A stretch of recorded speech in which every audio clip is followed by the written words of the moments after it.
Hello everyone, स्वागत है आप सभी का। आज के इस वीडियो लेक्चर में हम कक्षा 12वीं के विषय राजनीति विज्ञान के 9वें अध्याय वैश्वीकरण के बारे में पढ़ेंगे और इस पुस्तक का यह आखिरी अध्याय है। तो आइए शुरू करते हैं इस वीडियो लेक्चर को और जानते हैं वैश्वीकरण ग्लोबलाइजेशन क्या है और इसके भारत पर, विश्व पर क्या प्रभाव पड़े हैं। सबसे पहले वैश्वीकरण को जानते हैं। वैश्वीकरण एक ऐसी अवधारणा है जिसका संबंध प्रभाव से लिया जाता है। प्रभाव मतलब ये प्रभाव कई प्रकार का हो सकता है, जैसे विश्व के एक हिस्से से विचारों का दूसरे हिस्सों में पहुंचना। मतलब कि भारत के जो महात्मा गांधी के विचार हैं या अन्य किसी विचारक के विचार हैं वो विश्व के अन्य हिस्सों में पहुंचते हैं, या विश्व के अन्य विचारकों के जो विचार हैं वो भारत में पहुंचते हैं, जैसे प्लेटो के विचार, अरस्तू के विचार या अन्य विचारकों के विचार। ये भी वैश्वीकरण का एक हिस्सा है। दूसरा, पूंजी का एक से ज़्यादा जगहों पर जाना, वस्तुओं का कई कई देशों में पहुंचना, उनका व्यापार और बेहतर आजीविका की तलाश में दुनिया के विभिन्न हिस्सों में लोग जो आवाजाही करते हैं वो भी वैश्वीकरण का एक रूप है। मतलब वैश्वीकरण में सम्मिलित हैं विचारों का एक जगह से दूसरी जगह पर जाना, पूंजी का एक जगह से दूसरी जगह पर जाना, वस्तुओं का एक कई कई देशों में व्यापार होना और लोगों को अपने आजीविका कमाने के लिए दूसरे देशों में कमाने के लिए अगर जा रहे हैं तो ये सभी चीज़ें वैश्वीकरण का एक रूप है। यह सबसे ज़रूरी बात है कि विश्वव्यापी पारस्परिक जुड़ाव जो ऐसे प्रभाव की निरंतरता से पैदा हुआ है और कायम भी है, ये सभी वैश्वीकरण है। वैश्वीकरण को लाने में किन किन चीज़ों ने महत्वपूर्ण भूमिका निभाई हम देखते हैं। विश्व के विभिन्न भागों में क्रांति लाने वाले क्या क्या साधन हैं। Telegraph, telephone, microchip. इन चीज़ों के आविष्कार के द्वारा पूरे विश्व में जो सूचनाएं हैं एक स्थान से दूसरे स्थान पर, एक देश से दूसरे देश में बहुत अत्यधिक तेज़ गति से पहुंच जाती हैं और एक कहीं भी हुई घटना का प्रभाव पूरे विश्व में तुरंत हमें देखने को मिलता है। प्रौद्योगिकी के क्षेत्र में तरक्की संभव हो पाई, उसके भी कुछ कारण थे। विचारों का बांटना, पूंजी, वस्तु और लोगों, इन सभी चीज़ों का विश्व के विभिन्न भागों में आवाजाही हुई, जिससे हमें प्रौद्योगिकी के क्षेत्र में तरक्की संभव हो पाई। वैश्वीकरण एक बहुआयामी धारणा है। इसमें आर्थिक, राजनीतिक और सांस्कृतिक सभी प्रकार की अवधारणाएं सम्मिलित हैं। इन सभी प्रकार की अवधारणाओं का हम आगे आने वाले स्लाइडों में अध्ययन करेंगे। इसमें जो वैश्वीकरण है, इसमें एक सबसे महत्वपूर्ण भूमिका जो निभाती हैं वो होती हैं बहुराष्ट्रीय निगम या बहुराष्ट्रीय कंपनियां। बहुराष्ट्रीय कंपनियां ऐसी कंपनियां हैं जो विभिन्न देशों में एक साथ अपनी आर्थिक गतिविधियां चलाती हैं, जैसे पूंजी निवेश, उत्पादन, वितरण या व्यापार। जैसे हम देखते हैं सुजुकी जो कंपनी है, जापान की कंपनी है, भारत में प्लांट लगाया हुआ है। मतलब कि कंपनी जापान की है, निर्माण भारत में हो रहा है और उसका जो प्रोडक्शन है उसको बेचने के लिए वो किसी दूसरे देश की मंडी का प्रयोग करे जाए। तो ये बहुराष्ट्रीय कंपनियां वैश्वीकरण में बहुत महत्वपूर्ण भूमिका निभाती हैं। अब हम देख लेते हैं वैश्वीकरण के जो अलग अलग प्रभाव हैं, राजनीतिक, आर्थिक और सांस्कृतिक प्रभाव। वैश्वीकरण का राजनीतिक प्रभाव, राज्य लोक कल्याणकारी राज्य की जगह आर्थिक और सामाजिक प्राथमिकताओं को प्रमुख निर्धारक है। पूरे विश्व में बहुराष्ट्रीय निगम पैर पसार चुके हैं और उनकी भूमिका इतनी बढ़ गई है, इससे सरकारों को अपने दम पर फैसला करने की क्षमता में कमी आई है। वैश्वीकरण का राजनीतिक प्रभाव हो गया और बहुराष्ट्रीय कंपनियों ने अपने पैर पसार लिए और उन कंपनियों का प्रभाव इतना हो गया कि सरकारें अपने दम पर फैसला करने की जो उनकी क्षमता थी उसमें कमी आई है, उनको प्रभावित करने लगी हैं ये बहुराष्ट्रीय निगम या बहुराष्ट्रीय कंपनियां। अब हम देखते हैं वैश्वीकरण का आर्थिक प्रभाव। वैश्वीकरण के चलते पूरी दुनिया में वस्तुओं के व्यापार में इजाफा हुआ है। धनी देश के निवेशकर्ता अपना धन अन्य देश की जगह कहीं और निवेश करते हैं। मतलब कि जो धनी देश के निवेशकर्ता व्यक्ति हैं अपना धन खुद के देश में निवेश नहीं करते बल्कि किसी दूसरे देश में निवेश करते हैं। वैश्वीकरण के कारण जिस सीमा तक वस्तुओं और पूंजी का प्रभाव बढ़ा है उस सीमा तक लोगों की आवाजाही नहीं बढ़ सकी है। मतलब पूंजी व वस्तुएं एक देश से दूसरे देश में अधिक मात्रा में जाती हैं, जबकि काम की तलाश में जो लोग एक देश से दूसरे देश में जा रहे हैं उनकी आवाजाही अपेक्षाकृत कम है। यह है वैश्वीकरण का आर्थिक प्रभाव। अब हम देखेंगे वैश्वीकरण का सांस्कृतिक प्रभाव। वैश्वीकरण राजनीतिक और आर्थिक रूप से प्रभुत्वशाली है और सांस्कृतिक कम ताकतवर समाजों पर अच्छी छाप छोड़ती है। पूरे विश्व की समृद्ध सांस्कृतिक धरोहर धीरे धीरे खत्म होती जा रही है। सांस्कृतिक प्रभाव ऐसे फैलता है जैसे वैश्वीकरण के कारण हमने देखा कि लोग काम की तलाश में एक देश से दूसरे देश में जाते हैं। तो जब काम की तलाश में दूसरे देश में जाते हैं व्यक्ति, तो वहाँ पर अपनी संस्कृति का प्रभाव छोड़ कर आते हैं और उनकी संस्कृति से बहुत सारी चीज़ें सीख कर आते हैं, जिसके कारण वैश्वीकरण का सांस्कृतिक प्रभाव हमें देखने को मिलता है। और वैश्वीकरण के कारण विश्व की बहुत सारी आर्थिक संस्थाएं जो हैं महत्वपूर्ण हो गई, जिनमें मुख्य रूप से हैं अंतर्राष्ट्रीय मुद्रा कोष और विश्व व्यापार संगठन। मैकडोनाल्डीकरण, विभिन्न देशों की संस्कृतियां अपने आप को प्रभुत्वशाली अमेरिकी ड्रे पर डालने लगी हैं। इसको हम नाम देते हैं मैकडोनाल्डीकरण, क्योंकि मैकडोनाल्ड अमेरिका का ब्रांड है और उसकी हमें देखने को मिलता है कि प्रत्येक देश में कोई ना कोई ब्रांच होती है, जिसके कारण विभिन्न देशों की संस्कृतियां अपने आप को अमेरिकी ड्रे पर डालने लगी हैं। भारत में हम देखें तो वैश्वीकरण की नीति 1991 में शुरू हुई थी, जब इसके साथ ही तीनों ही नीतियाँ शुरू हुई थी, जिसको हम LPG का नाम देते हैं, जो कि महत्वपूर्ण है। L यानी कि लिबरलाइजेशन उदारीकरण, P प्राइवेटाइजेशन यानी कि निजीकरण, G ग्लोबलाइजेशन यानी कि वैश्वीकरण। इन तीनों नीतियों की शुरुआत भारत में 1991 में मानी जाती है। संरक्षणवाद देखते हैं। संरक्षणवाद, अपने देश की धरोहर का संरक्षण करना ही संरक्षणवाद है। भारत दूसरे देशों की निर्यात की अनुमति नहीं देगा ताकि हमारे अपने उत्पादक चीज़ों को बनाना सीख सकें।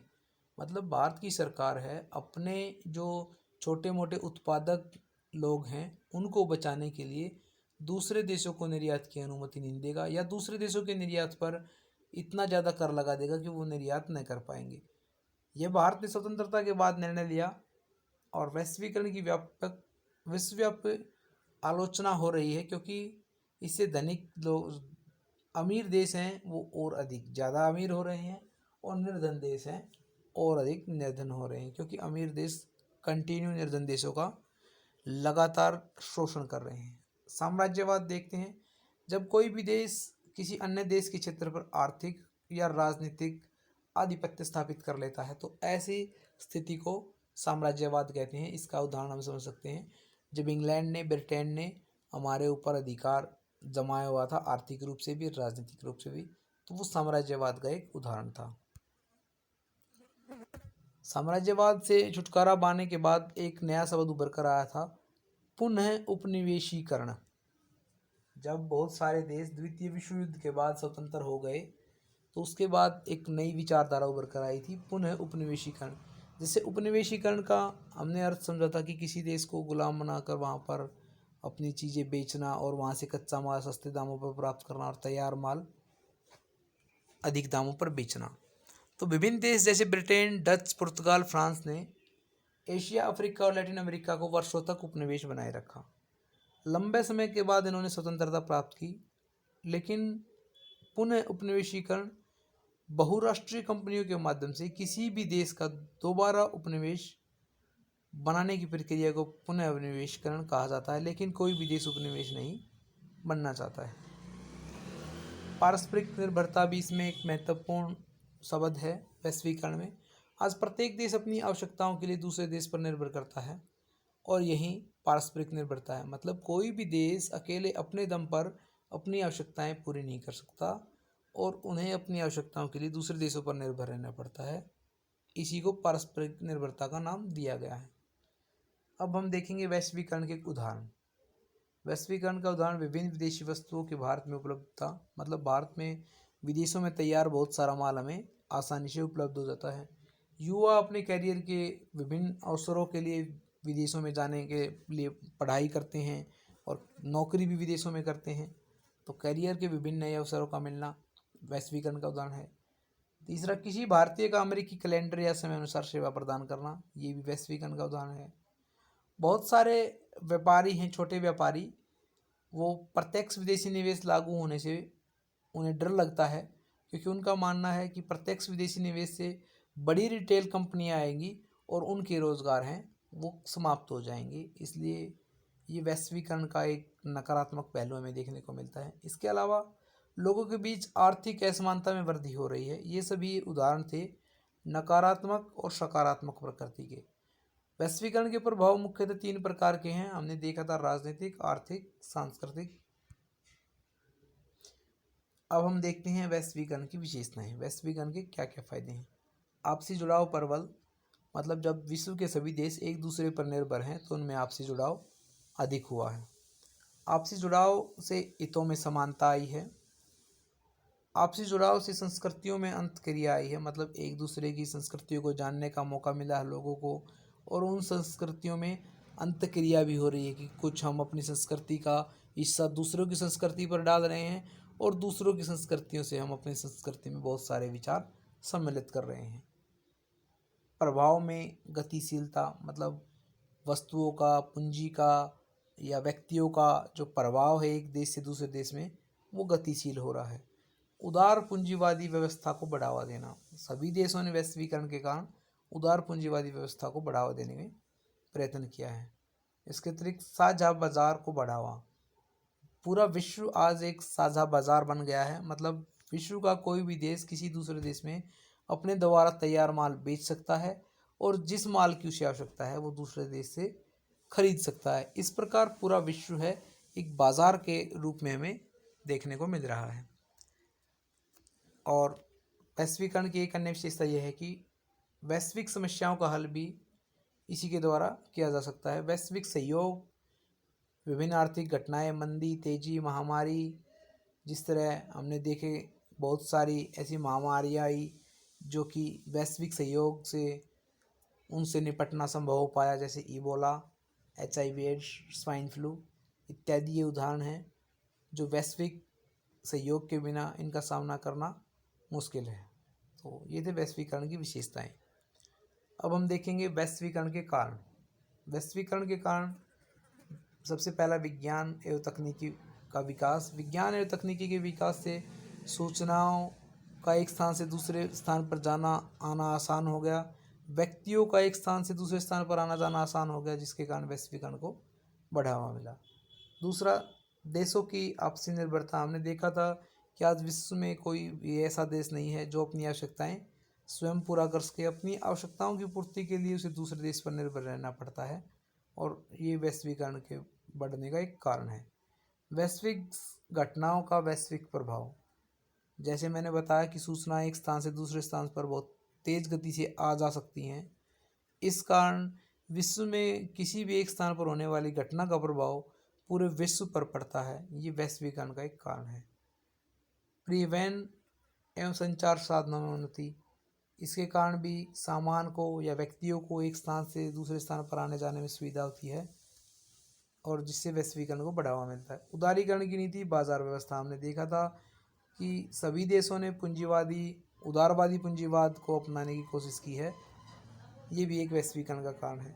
और अंत में बहुराष्ट्रीय कंपनियों द्वारा विश्व को एक बाजार बनाने का प्रयास। हमने देखा था कि बहुराष्ट्रीय कंपनियां अनेक देशों में अपने उत्पाद बनाती हैं, तैयार करती हैं और दूसरे देशों में उन्हें बेचती हैं, तो पूरा विश्व है एक बाजार बन गया है। ये थे वैश्वीकरण के कारण। अब हम देखेंगे वैश्वीकरण के राजनीतिक प्रभाव। राजनीतिक प्रभाव में हम दोनों ही प्रकार के प्रभाव देखेंगे, सकारात्मक प्रभाव भी और नकारात्मक प्रभाव भी। पहले हम सकारात्मक प्रभाव देख लेते हैं वैश्वीकरण के राजनीतिक प्रभाव और उनमें सकारात्मक प्रभाव। सबसे पहला है सूचना तकनीक की उन्नति से राज्य की कार्यक्षमता में वृद्धि हुई है। सूचना तकनीक बढ़ी है तो राज्य की कार्यक्षमता बढ़ी है। दूसरा, आंतरिक प्रशासन प्रभावशाली हो गया है वैश्वीकरण के कारण। और तीसरा, आपसी सहयोग से आतंकवाद पर अंकुश लगाना संभव हो गया है। ये थे वैश्वीकरण के सकारात्मक राजनीतिक प्रभाव। अब हम देखेंगे वैश्वीकरण के नकारात्मक राजनीतिक प्रभाव। पहला है कल्याणकारी राज्य का स्थान उदारवादी राज्य ने ले लिया है। पहले मतलब जिस राज्य की प्रकृति कल्याणकारी थी, अब उस राज्य की प्रकृति उदारवादी हो गई है। दूसरा, हस्तक्षेप की नीति से राज्य के कार्य क्षेत्र में कमी आई है। राज्य उदारवादी होने के कारण हस्तक्षेप की नीति अपनाई है, जिससे राज्य के कार्यक्षेत्र में कमी आई है। बहुराष्ट्रीय निगमों के कारण राज्य की विदेश नीति प्रभावित होती है। हमने देखा था कि बहुराष्ट्रीय कंपनियां इतनी मजबूत हो गई हैं कि सरकार की जो निर्णय लेने की क्षमता थी उसको बहुराष्ट्रीय निगम है वो प्रभावित करने लगे, और बहुराष्ट्रीय नियमों के कारण राज्य की सीमाओं पर नियंत्रण प्रभावित हुआ है। तो ये थे वैश्वीकरण के नकारात्मक राजनीतिक प्रभाव। अब हम देखेंगे वैश्वीकरण के आर्थिक प्रभाव। इसमें भी हम वैश्वीकरण के आर्थिक प्रभाव को सकारात्मक व नकारात्मक दो भागों में बांटकर इनका अध्ययन करेंगे। तो पहले हम सकारात्मक प्रभाव जानते हैं, वैश्वीकरण के सकारात्मक आर्थिक प्रभाव। सबसे पहला, अंतर्राष्ट्रीय आर्थिक संस्थाओं द्वारा आर्थिक नीतियों का निर्धारण, मतलब विश्व के लिए आर्थिक नीतियां अंतर्राष्ट्रीय आर्थिक संस्थाएं ही निर्धारित करती हैं। दूसरा, आर्थिक प्रभाव बढ़ा है, खुलेपन के कारण गरीबी कम हुई है और समान व्यापारिक तथा श्रम नियमों से संतुलित आर्थिक विकास हुआ है। ये थे वैश्वीकरण के सकारात्मक आर्थिक प्रभाव। अब हम नकारात्मक प्रभाव की बात करते हैं।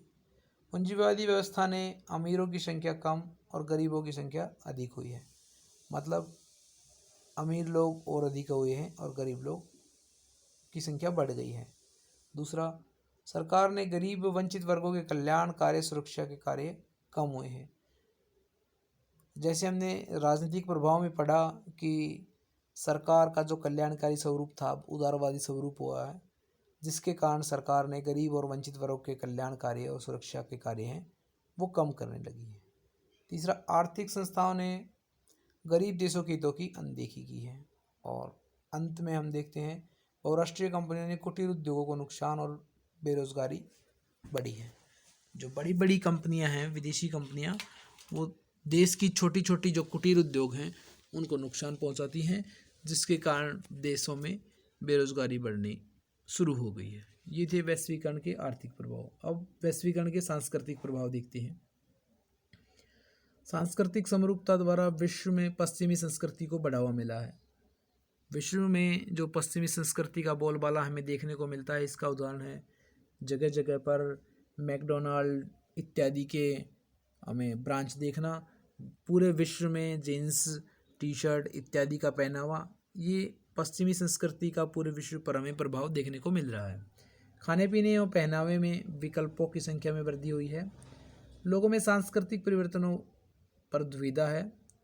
संस्कृतियों की मुलाकात पर बुरा असर हुआ है।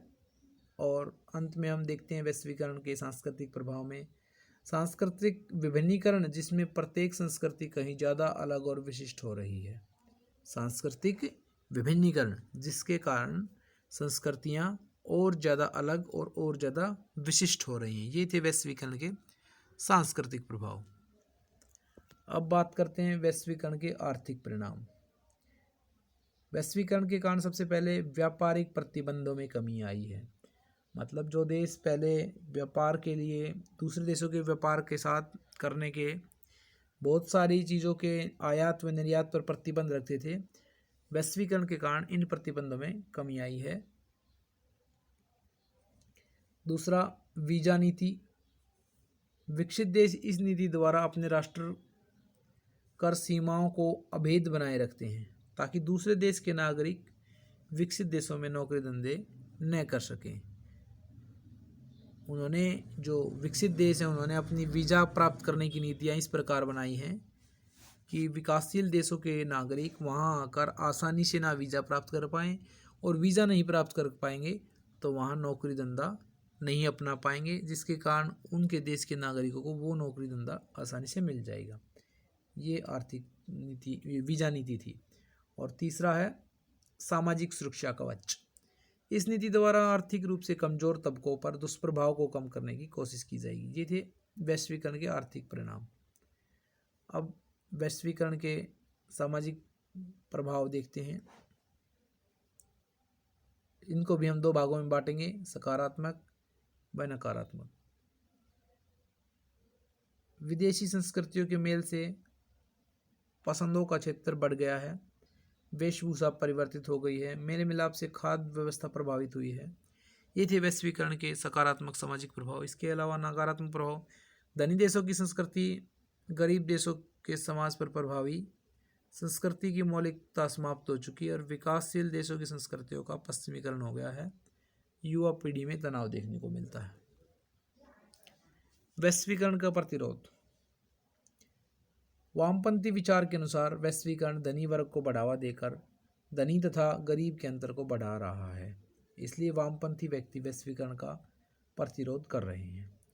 दक्षिणपंथी विचारक संस्कृतियों की मौलिकता समाप्त होने और घरेलू उद्योगों पर बुरे प्रभाव के कारण वैश्वीकरण का विरोध कर रहे हैं। वामपंथियों के विरोध का कारण है कि धनी वर्ग को बढ़ावा मिल रहा है, गरीब का विनाश हो रहा है। दक्षिणपंथी संस्कृतियों की मौलिकता समाप्त होने के कारण वैश्वीकरण का विरोध कर रहे हैं। विश्व स्तर पर वैश्वीकरण का विरोध करने के लिए वर्ल्ड सोशल फोरम नामक मंच बनाया गया है और इस मंच की पहली बैठक 2001 में पोर्ट अल्गोरे में हुई थी। तो ये था वैश्वीकरण का प्रतिरोध करने वाली संस्था और विचार और उसके कारण। अब हम देखते हैं भारत की क्या प्रतिक्रिया है वैश्वीकरण में, भारत की क्या भूमिका रही है वैश्वीकरण में। ब्रिटिश भारत कच्चे माल का निर्यातक और तैयार माल का आयातक था। मतलब जब भारत अंग्रेजों का गुलाम था तो कच्चे माल का निर्यात करता था, मतलब अंग्रेज यहाँ से कच्चा माल बहुत ही कम कीमत पर ले जाते थे, और तैयार माल का आयातक था, मतलब कि उनके द्वारा तैयार किया गया माल यहाँ पर आसानी से महंगी कीमत पर बेच देते थे।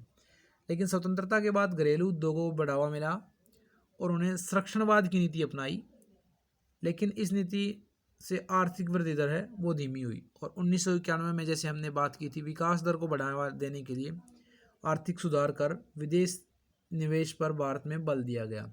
एलपीजी अपनाया गया जिसके द्वारा भारत में निवेश को आमंत्रित किया गया, खुलेपन की नीति अपनाई गई। आज़ादी के बाद भारत ने संरक्षणवाद की नीति अपनाकर अपने घरेलू उत्पादों पर जोर दिया ताकि भारत आत्मनिर्भर रहे।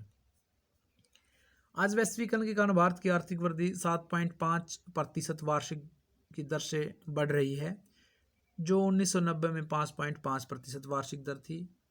भारत के अनिवासी भारतीय विदेशों में भारतीय संस्कृति को बढ़ावा दे रहे हैं। भारत के लोग कंप्यूटर में अपना वर्चस्व स्थापित करने में कामयाब रहे हैं और आज भारतीय लोग वैश्विक स्तर पर उच्च पदों पर आसीन होने में सफल हुए हैं। भारत और वैश्वीकरण, भारत निम्नलिखित तरीकों से वैश्वीकरण को प्रभावित कर रहा है। भारत से लोग विदेशों में जाकर अपनी संस्कृति और रीति रिवाज को बढ़ावा दे रहे हैं। भारत में उपलब्ध सस्ते श्रम ने विश्व के देशों को अपनी ओर आकर्षित किया है, क्योंकि भारत की जनसंख्या विश्व में दूसरे स्थान पर है और भारत की जनसंख्या का अधिकतर हिस्सा युवा है, जिसके कारण भारत में जो श्रम है वो सस्ते दामों पर उपलब्ध होता है, जिस कारण विश्व के अनेक देश भारत की ओर आकर्षित हो रहे हैं। इसके अतिरिक्त भारत ने कंप्यूटर और प्रौद्योगिकी के क्षेत्र में 3 प्रगति करके अपना प्रभुत्व जमा लिया है। तो ये था भारत किन किन तरीकों से वैश्वीकरण को प्रभावित कर रहा है। अब हम देखेंगे भारत व वैश्वीकरण का विरोध। सामाजिक आंदोलनों तथा वामपंथी विचारकों ने इसके आर्थिक पक्ष का विरोध किया है। दक्षिणपंथी विचारकों ने इसके सांस्कृतिक पक्ष का विरोध किया है, जिसमें टीवी चैनलों पर पश्चिमी प्रभाव और वैलेंटाइन डे का प्रभाव आदि सम्मिलित है। इसके अतिरिक्त हम बात करते हैं वामपंथी विचारक इसके विभिन्न पक्षों की आलोचना करते हैं और राजनीतिक अर्थों में उन्हें राज्य के कमज़ोर होने की चिंता है। जैसे हमने बात किया था कि बहुराष्ट्रीय कंपनियों का प्रभाव इतना बढ़ गया है कि सरकार जो फैसले ले रही थी उनकी फैसले लेने की क्षमता है वो कमज़ोर हो गई है। आर्थिक क्षेत्र में वे कम से कम कुछ क्षेत्रों में आर्थिक निर्भरता और संरक्षणवाद का दौर कायम करना चाहते हैं। सांस्कृतिक संदर्भ में इनकी चिंता है कि परंपरागत संस्कृति को हानि होगी और लोग अपनी सदियों पुराने जीवन मूल्य और तौर तरीकों से हाथ धो लेंगे। वर्ल्ड सोशल फोरम नव उदारवादी वैश्वीकरण के विरोध का एक विश्वव्यापी मंच है। इसके तहत मानवाधिकार कार्यकर्ता, पर्यावरणवादी, मजदूर, युवा और महिला कार्यकर्ता आते हैं। तो ये था भारत और वैश्वीकरण का विरोध। एक इंटरनेशनल रिसर्च ने दावा किया है और उस दावे के अनुसार विश्व व्यापार में अमेरिका और यूरोप भागीदारी घट रही है और विकासशील देश अपनी बढ़ती उपभोक्ता मांगों, खास जरूरतों और सस्ते यातायात के कारण आपस में ज़्यादा से ज़्यादा व्यापार करने लगे हैं। ये एक सकारात्मक पक्ष देख सकते हैं हम वैश्वीकरण का। अमेरिका और यूरोपीय कंपनियों के लिए एशिया में कारोबार स्थापित करना तो आसान है, लेकिन लागत और कीमत के अनुपात में स्थानीय उत्पादों से मुकाबला कर पाना कठिन है। वे कम लागत और सीमित मार्जिन का मंत्र जानती हैं। मतलब कि अमेरिका यूरोपीय कंपनियों के लिए अब भारत जैसे देशों में यहाँ पर उद्योग धंधा स्थापित करना तो आसान है, लेकिन यहाँ की जो घरेलू कंपनियां हैं उनके साथ मुकाबला करना मुश्किल होता जा रहा है। समान आर्थिक और सामाजिक परिस्थितियों वाले देश एक दूसरे की ज़रूरतों को समझते हैं। जैसे भारत के ग्रामीण रास्तों पर पंचर न होने वाले टायरों की ज़रूरत को चीन ने समझा। तो आज का ये वीडियो लेक्चर यहीं समाप्त होता है। Thanks for watching, keep sharing, keep watching, thank you.